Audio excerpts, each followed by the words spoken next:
সপ্তাহের ব্যবধানে রাজধানীর বাজারে কমেছে সবজির দাম।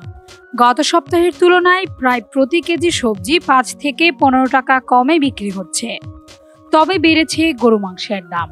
সোমবার মহাখালী কাঁচা বাজার ঘুরে এমন চিত্র দেখা গেছে।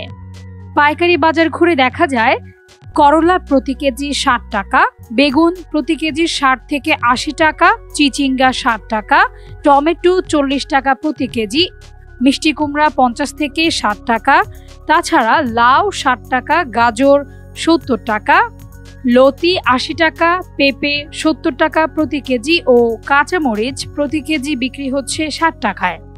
আরও দেখা যায় পটল ৬০ টাকা কেজিতে বিক্রি হচ্ছে, লেবুর হালি ২০ টাকায় বিক্রি হচ্ছে। এদিকে আলু প্রতি কেজি ২৫ থেকে ৩০ টাকা, পেঁয়াজ ৬০ টাকা কেজি দরে বিক্রি হচ্ছে। এছাড়া মাছের দাম তুলনামূলক কমেছে। পাবদা মাছের কেজি মাত্র ৪০০ টাকা, ট্যাংরা মাছ ৭০০ টাকা কেজি ও গরুর মাংসের দাম প্রতি কেজি ৮০০ টাকায় বিক্রি হচ্ছে। ব্রয়লার মুরগি বিক্রি হচ্ছে ১৮০ টাকায়, সোনালী মুরগি ৩৫০ টাকায় ও খাসির মাংস ১১০০ টাকা কেজিতে বিক্রি হচ্ছে। তাসনভা ঐশী, এমইটিভি, ঢাকা।